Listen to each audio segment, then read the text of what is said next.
बिस्मिल्लाहिर्रहमानिर्रहीम। आज ninth class chapter number 3 का लेक्चर नंबर 12 के अंदर हम न्यूमेरिकल से पहले एमसीक्यूज को डिस्कस करेंगे एक्सरसाइज के। अब हमारे पास जो पहला एमसीक्यूज है, Newton first law of motion is valid only in the sense of force, net force, friction and momentum. पहली बात, मोमेंटम न्यूटन का फर्स्ट लॉ है क्या चीज है? न्यूटन फर्स्ट लॉ क्या है कि बॉडी मूव कर रहा है तो मूव करता रहेगा, अगर रेस्ट में है तो रेस्ट में रहेगा। शॉर्ट उसका ये मतलब। तो ये कब पॉसिबल है कि मूव कर रहा है तो करता रहे? जब कोई चीज उसको रोकने वाली ना हो, तो उस रोकने वाली चीज को क्या नाम देंगे हम? फ्रिक्शन का। तो इसका जो आंसर आएगा मतलब 1.1 का, वो क्या आएगा हमारे पास? फ्रिक्शन। कि फ्रिक्शन वो चीज है जो नहीं होगी तो हमारा बॉडी मूव कर रहा है तो वो मूव करता है। फिर इसके बाद बचा है इनर्शिया डिपेंड्स अपॉन। इनर्शिया जो है वो किस पे डिपेंड करता है? इनर्शिया जो है वो हमारा किस पे डिपेंड कर रही है? मास के ऊपर। इनर्शिया जो है किसी भी बॉडी का वो डिपेंड करता है उसके मास के ऊपर। जितना ज्यादा मास होगा उसका इनर्शिया भी उतना ज्यादा होगा। अब इसके बाद नेक्स्ट जो है, एक आदमी या एक बच्चा जो जंप करता है बस से जो कि मूव कर रही है, तो उसका खतरा है कि वो गिरेगा। वो खतरा किस तरफ को है? वो किस तरफ को गिरेगा? अब बस को इस तरफ को मूव कर रही है। अब जब उधर से कोई बच्चा जंप करेगा बाहर तो वो गिरेगा। पहली बात, गिरेगा किस वजह से? उससे हमें आइडिया होगा कि वो किस तरफ को गिरेगा। गिरेगा किस वजह से? क्योंकि हम मूव कर रहे हैं सपोज ज्यादा स्पीड से। जब हम जंप करेंगे तो हम वो बस की स्पीड से मूव नहीं कर सकेंगे। हम बस की स्पीड से मूव नहीं कर सकेंगे। तो जब हम बस की स्पीड से मूव नहीं कर सकेंगे, हम अपनी टांगों को चलाएंगे लेकिन उस स्पीड से ना मूव करने की वजह से हम क्या करेंगे? गिर जाएंगे। तो जब हमने बस से जंप लगाया तो हमने भागना शुरू कर दिया, लेकिन हम उस स्पीड से नहीं भाग सके तो हम क्या करेंगे? गिरेंगे। तो किस डायरेक्शन में गिरेंगे? बस की डायरेक्शन। मतलब हमने जंप लगाया तो इस तरफ को या इस तरफ को नहीं गिरेंगे हम, क्योंकि हमने इस तरफ को भागने की कोशिश की तो हम क्या करेंगे? जिस डायरेक्शन में बस मूव कर रही थी उसी डायरेक्शन में मूव हम गिरेंगे। तो फिर हमारा जो इसका आंसर आ जाएगा 1.3 का, in the direction of motion, in the direction of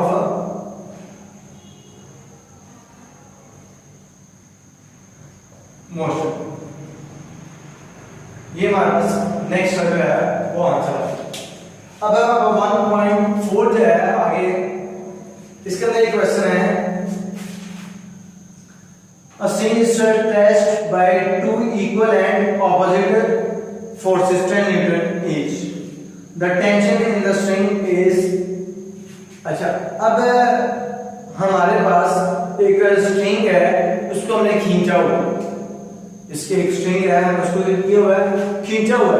suppose हम इसको ऐसे खींचा हुआ है तो उसके अंदर जो नेट फोर्स लगी होगी वो कितनी होगी?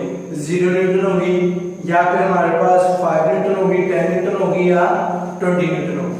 अगर हम वहां पे देखते हैं तो उसके ऊपर जो टेंशन होगी वो कितनी होगी? 10 न्यूटन होगी। जो टेंशन सपोज ये स्ट्रिंग है, इसके ऊपर हमने 10 न्यूटन इधर को लगा दिया, 10 न्यूटन इधर को लगा दिया, तो इस स्ट्रिंग के ऊपर जो टेंशन है वो कितनी होगी? 20 न्यूटन।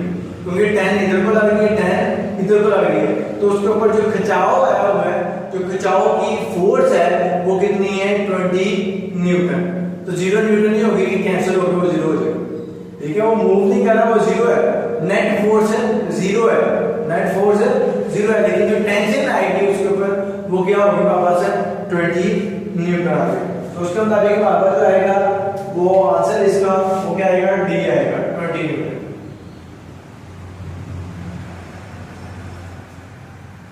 अब इसके बाद हमारे पास मास ऑफ बॉडी। मास जो है वो हमारे पास बॉडी का डिक्रीज होगा जब बॉडी एक्सेलरेट होगा। शॉर्ट हम इन सारे पॉइंट्स को छोड़ते हैं, हम ये देखते हैं कि मास चेंज हो सकता है या नहीं हो सकता। पहली बात तो मैस क्या एक कांस्टेंट क्वांटिटी है जो कि चेंज किसी भी कंडीशन में नहीं हो रही, तो उसको मतलब हम कहेंगे कि हर कंडीशन में हमें पता है कि मैस इस वजह से कम होगा, इस वजह से ज्यादा होगा, इस वजह से कम होगा, इस वजह से ज्यादा, तो वो कोई भी ऑप्शन ठीक है नहीं है। तो इसलिए ऐसा कहेंगे नन ऑफ दिस, इनमें से कोई भी ऑप्शन है ठीक है नहीं है। जो 1.5 है उसमें से ये हमारे पास इसका आंसर आ गया। अब 1.6 की तरफ अगर आते हैं तो इसके अंदर हमारे पास दो बॉडीज जो मूव कर रहे हैं मैस m1 और m2 से, ठीक है, दोनों वर्टिकल है। ये नहीं बड़ा हुआ कि एक पुली है, पुली जो है हमारे पास क्या करते हैं उसके ऊपर दो मैसेज अटैच हैं, ठीक है, और उसके अंदर जो एक्सेलरेशन का फॉर्मूला होगा वो हमारे पास क्या आएगा। तो हमने ये फॉर्मूला डिराइव किया हुआ है जिसके मुताबिक हमारे पास क्या है m1 माइनस m2 और m1 प्लस m2 जी। ये हमारे पास क्या होगा एक्सेलरेशन का फॉर्मूला होगा, जिस एक्सेलरेशन के साथ दो वर्टिकल मैस एक स्ट्रिंग से अटैच होंगे और वो मूव करेंगे, ये उस एक्सेलरेशन का फॉर्मूला। अच्छा, which of the following is the unit of momentum. इन्होंने डिफरेंट यूनिट्स दिए हैं तो हमें हमें बताना है कि मोमेंटम का यूनिट है क्या। अगर आप साइड पे देखते हैं तो मोमेंटम का जो फॉर्मूला होता है वो mv है, तो इसके मुताबिक किलोग्राम मीटर पर सेकंड। तो हम देखते हैं किलोग्राम मीटर पर सेकंड यहाँ पे कोई भी यूनिट मौजूद है नहीं है, तो अगर हम देखते हैं तो अब फोर्स और टाइम इक्वल होते हैं mvf माइनस mvi, मतलब f is equal to mvf minus mvi over t। ये हमारा फोर्स और मोमेंटम के रिलेशन का फॉर्मूला है। यहाँ से टाइम से डिवाइड हो जाएगा कि मल्टीप्लाई होगा, ठीक है। तो उसके मुताबिक अगर देखते हैं तो मोमेंटम इक्वल है फोर्स और टाइम के प्रोडक्ट के। फोर्स का यूनिट क्या है न्यूटन, टाइम का यूनिट क्या है सेकंड, तो यहाँ पर हमारा यूनिट क्या आ जाएगा न्यूटन सेकंड।